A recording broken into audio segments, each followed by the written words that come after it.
Wow,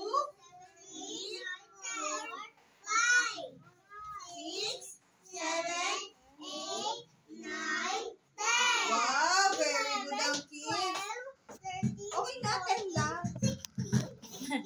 16 lang ngayon. Ayan. So, nagbibilang siya. And sabi niya, 1, 2, 3.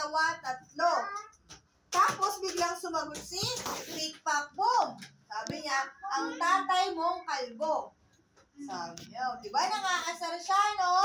Tama ba yung ginagawa niya? Hindi po. Opo. Kasi nangaasar siya. Tama ba mga asar? Hindi po. Po. Alam mo yung lolo ko sa mga O sige, kilala ko yung lolo mo. Bakit ang sabi niya sa'yo? Ito kumundaw ako. Oh, bad yun ah. Sa'yo, bad yun ah. Galabi natin ang lolo mo. O tapos, ayan. Si Tic-Tac-Toc ay malusog kasi kumakain siya ng... Hindi malusog nga eh. Pag malusog ba, anong kinakain? Gulay! Gulay! O anong iniinom? Juice! Juice ba? Daw? Milk! Tama! Gatas! Opo. Pero si Pikpakbong, hindi siya kumakain. Ano ba ang mga kinakain niya? Nakikita niyo ba?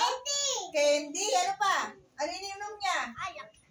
Soft drinks, alak. O, di ba? O, tama ba yon? Hindi. Kaya, lagi siyang may may sakit. Opo. Pag candy kayo ng candy, chocolate ng chocolate, anong sasakit? Yung tiyan! Yung tiyan, saka yung lalamunan natin, uupuhin tayo. Opo, yung ngipin din. Yes po, ayan. Diba? Tapos, si Tic-Tac-Toc din ay tumutulong sa nanay at tatay niya. Kayo ba tumutulong sa nanay at tatay? Opo, very good. Pero si Pikpakbong, laging naglalaro sa labas. Wala siyang pakialam kahit na may gagawin sa bahay. Doon lang siya sa labas. Ito po siya. Ayan. Ito yung daddy niya. Ayan, sabi niya, tumulong ka dito. Sabi niya gano'n. O tumutulong siya. Pero si Pikpakbong nasa labas, naglalaro lang siya. Ay, ito si Pikpakbong, naglalaro siya. Ito yung nanay. O, di ba yung ginagawa ng nanay? Naghugas ng plato. Ayan. So, ito naman si Pikpakbong. Ayan, naglalaro lang siya ng bola. Ayan. Isang araw, may napulot si Tic-Tac-Toc ng karne. Baboy. May napulot siyang baboy. Ang sabi niya kay Pikpakbong, tignan mo to. Sabi niya gano'n, Pikpakbong, tignan mo ito. Tinignan niya. Ang ginawa ni Pikpakbong, tinikman niya.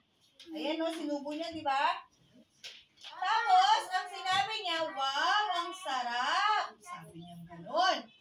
Tapos, Ano po ito? saan? Saan? Di ba? Saan to? Ha? Ito nandito. Nakasabit siya. Talaga naman ang bata. Yan. Pero, ang ginawa ni Pikpakbong, ano ginawa niya? Hinakas niya yung karne. Yes. Tapos, ang sabi niya gano'n, Pikpakbong, bigyan mo ako kahit konti. Diba? Tama ba yun? Naitakbo niya yung karne? Hindi po. Kailangan mag-share. Diba po? Ayan. So, ang nangyari, naghabulan sila. Ayan, tumakbo rin si Tic-Tac-Toc. Huwag ka dyan, dali mautok ka. Dito ka. Yes, sit down ka doon. Dali para may start ka. Sit down. Ayan. Tumakbo si Tic-Tac-Toc. Hinabol niya si Pikpakbong. Ayan. Nakatama ka. Noong napagod si Tic-Tac-Toc, huminto siya. Tapos si Pikpakbong, nasaan? Nakikita niyo? Asan siya? Ayun. Nasa kusina. Nasa puno. Nagtatago siya. Kasi diba, tinataguan niya? No? Tinakbuhan niya si Tic-Tac-Toc. Kaya nagtago siya. Yes po. Tapos, habang nagpapahinga si Tic-Tac-Toc, TikTok, may lumapit sa kanya ang lalaki na nagtitinda sa palengke. Sabi niya, gano'n, may nakita ka bang magnanakaw ng karne? Sabi niya, gano'n. Sabi niya, ay, wala po. Kasi hindi po pwedeng kainin yung karne na yon, may lason. Sabi niya, gano'n, hindi daw pwedeng kainin. Eh, narinig ni Pikpakboom. So, natakot siya. Ano daw po ba mangyayari pag kumain tayo ng pagkain na may lason? Mamamatay. Mamamatay. Di ba po? Opo. Opo. O kaya natakot din si TikTok para sa kanyang kapatid. Opo. O ang ginawa ni TikTok, hinanap niya si Pikpakboom. Sumigaw siya, Pikpakboom, Pikpakboom. Huwag mo kainin yung karne kasi may lason pala yan. Sabi niya gano'n. So, hinanap niya ng hinanap. Nung nakita nila, si Pikpakboom, nakahiga na siya. Ang sabi niya, aray ko, sakit yung tiyan ko. Yun, sumakit na yung tiyan niya. So, ang ginawa nung manong sa palengke, na natitinda sa palengke, inipit niya yung tiyan, diniinan niya, para ilabas ni Pikpakboom yung kinain niya na may karne. Kasi ano mangyayari sa kanya pag hindi niya sinuka? Mamamatay. Mamamatay siya. Ayun. Tapos, binigyan din siya ni TikTok ng tubig. Kaya yun, naisuka niya. Nailigtas siya ni... Sino nagligtas sa kanya? TikTok. Si TikTok. Yan. Kaya, simula noon, naging mabait na si Pikpakboom kay TikTok. Ayan, di ba? O ano masasabi ninyo sa kwento? Ano masasabi niyo sa kanilang dalawa? Very good. Very good. Sinong very good doon? Si TikTok. Eh si Pikpakboom. Ha? Oh, very good din siya kasi nagbago siya kay TikTok. Diba po? So, kailangan sa ating magkakapatid or kaya kayo lang, halimbawa, di ba naglalaro tayo?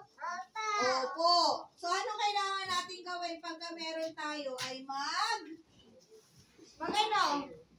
mag-share. Opo.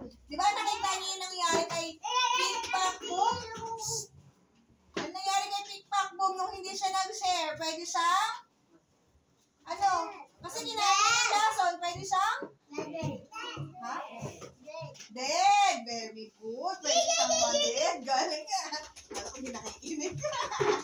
Ayan. So, kailangan pagka may kapatid din tayo, ha? Mag-share at hindi mag-aaway.